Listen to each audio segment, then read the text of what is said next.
Joining us this morning. My name is Mary Guerra. I'm with KC Water. I'm the Water Quality Education and Outreach Coordinator, and we have several of our teammates here joining us. And so this is going to be just a brief discussion about our small grants process. If you have any questions, feel free to unmute yourself and you can just pose them to the group and we will do our best to answer. Any that we can't answer, we will follow up with and get more information, and we can also post addendums with any of that following information. So with that said, I will start to share my information.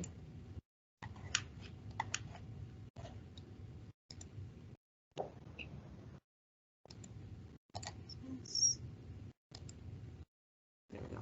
Can you all see my screen okay? Yes. All right, thank you.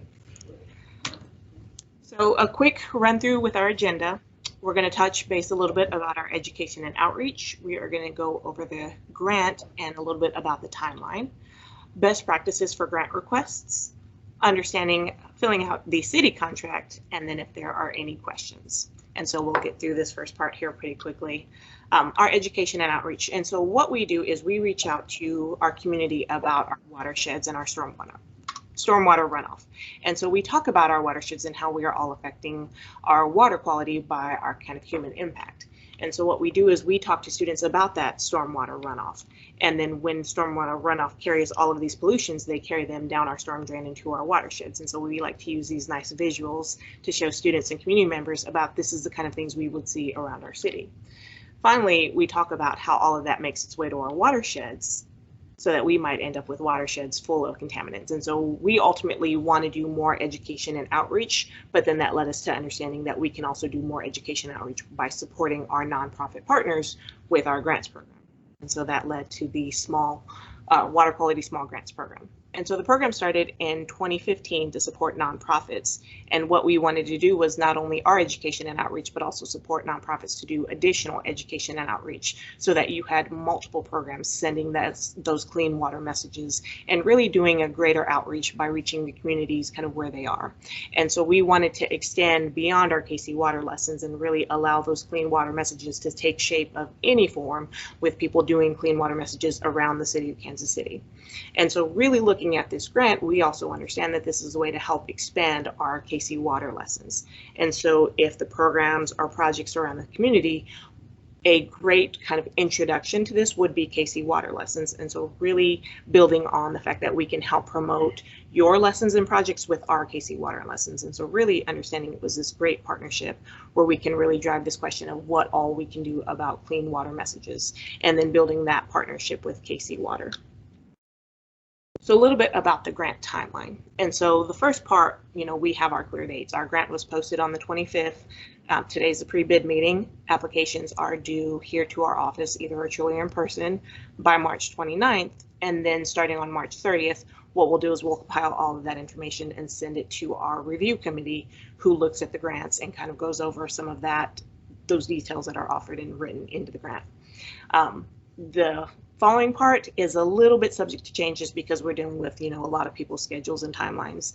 But what will happen is once we send the final selection and a notification in April, that then starts a process about if we have to send this up to council, how long that might take for council to review. Once we get approval, we then do the letter of intent, letting programs and nonprofits know kind of where we are with the process, what we'll need from them, what we'll need to get back from them. Once they get that, they get us their signed contracts with all of the required documents. We then turn around and send it to the city contracts. And then once we get all of the signed projects and contracts back, we then give out the notice to proceed. Again, that can be a little bit subject to change based on some of the timelines that we're dealing with. So let's get a little bit to the best practices for grant requests. So knowing that it's going to be a selection committee, the best bet would be to have a well-written grant that clearly defines your activity and scope, because you're not going to be here to talk about the grant. And so you kind of want to let the grant speak for itself by here's the projects that we're looking at. Here's what we're hoping to accomplish. Here's kind of some of the outreach and the quality of ways that we're going to affect water quality. The other thing that you want to make sure you're doing is having a clear budget line item so that we see where it is that you want to send funds, how you want to spend the money, so that if anything you're requesting was not written in the grant, then we can't necessarily approve it. If you were given an approval for your the grant, then everything that's written in will be clearly identified. This was written in the grant of where we're spending our funds. And so because they are, KC water funds, we just want to be clear of where those funds are being spent. The other item is your clear outcome and goals. So having a very clear qualitative and quantitative goals about what it is that you're trying to accomplish. How are you affecting water quality, and how are we able to measure that we're having that positive effect? And then the last part with your grant is that every grant written then has to have a final report where you're showing here's how we met those goals, or here's what happened with our grant. And so our funds are released kind of through this grant, but we can't release the final part of the funds until we do get that final report. A little bit more on best practices is that key points you want to understand is that the grant has been started since 2015, but this year it's kind of adapted a little bit to some of the new verbiage or new words that are in the grant. So just if you are looking at applying for a grant, make sure that you are using the current grant application. The other thing is that you want to make sure you have it to us by the deadline. Unfortunately, we will not be able to accept any grants that are in after the deadline. So you can send it in person to our office here, and I have our address listed, 4800 East 63rd Street, and you will deliver it to the east side, or you can email it to me electronically, and as long as that's in by 4 p.m., then you are well within the grant deadline. The other part that you want to make sure is that you're paying attention to dates, and so I kind of had that timeline listed. Again, those are subject to change, but during the process, you'll be given clear dates about here's when the notice to proceed is. Nothing can happen prior to those dates. And so just kind of being mindful of a lot of the dates that are written in the grant of when we need items back. The last part is your reimbursement process, where you talk about if you are submitting invoices, you want to make sure that you're submitting them timely so that our receipts are in on time and that we're able to pay you on time, because it is a reimbursement process. So the grants will be paid out after you have kind of paid for the items that you need first, then we'll send you that reimbursement fund. And so the faster you get that information into us and the more information you can give us, the better we can do about sending you that follow-up information and follow-up funding. So at this part, I will let Leona introduce herself and talk a little bit about the city contract. So thank you, Leona. Hi, everyone. I'm Leona Walton.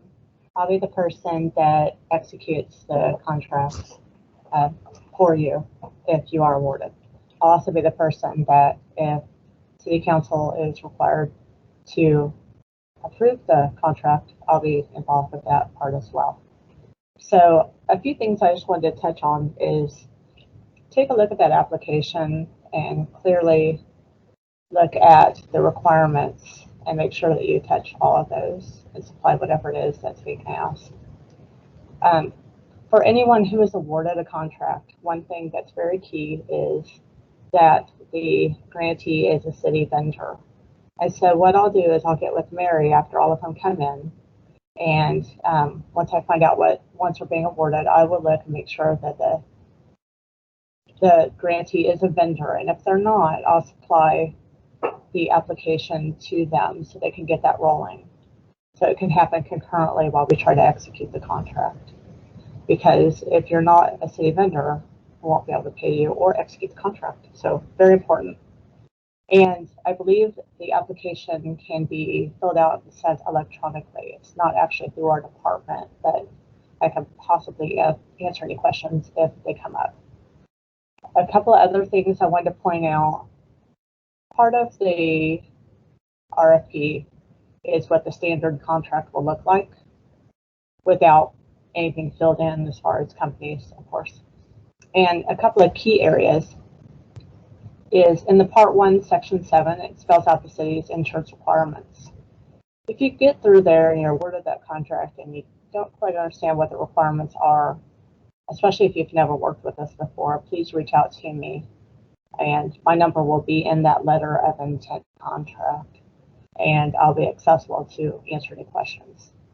There's also a Part 2 standard terms and conditions, which is basically a lot of information that I possibly can answer. If I can't, somebody else can, and I'll provide that to you.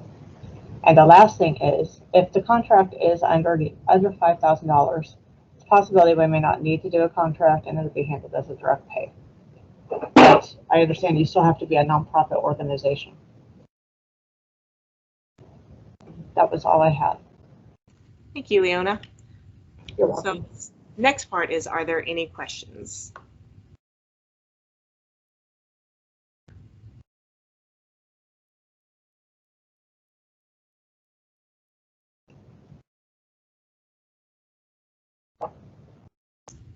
And I can't see the chat, so are there any coming through? Actually, stop sharing my screen. Hi, Mary. This is Keisha from Bridging the Gap. Can I ask a question? This is just something. This is just in regards to like social media and things like that. Like, can those activities be paid for in this grant? Are those acceptable ways of communicating to the larger audience about the value and the importance of water? Great question. Anything that you want to spend grant funds on, if you would just put it under your scope and your budget line item, because then what that will prompt is that goes through the committee, and that'll be one of the things looked at of, yes, is this good use of funds? So anything that you want to spend funds on, as long as you have it written in the budget, and if it's approved, then that budget line item has been approved with that grant.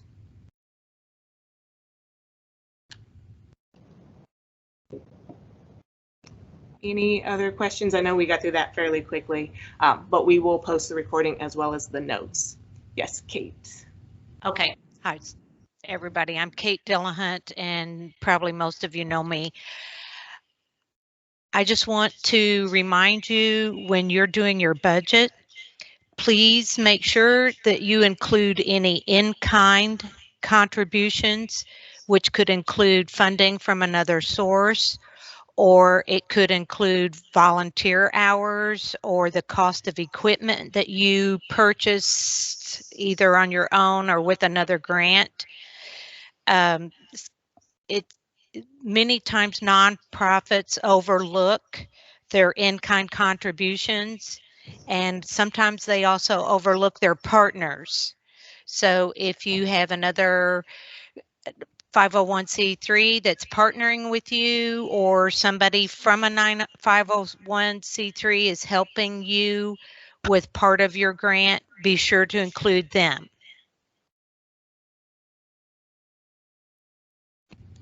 Thank you, Kate. Yep, perfect. And we also have an example in the RFP. So any other questions, you can always reach out to our office. You can email me. My information is on the RFP grant application. And then we will also post this meeting and the notes from the PowerPoint online as well.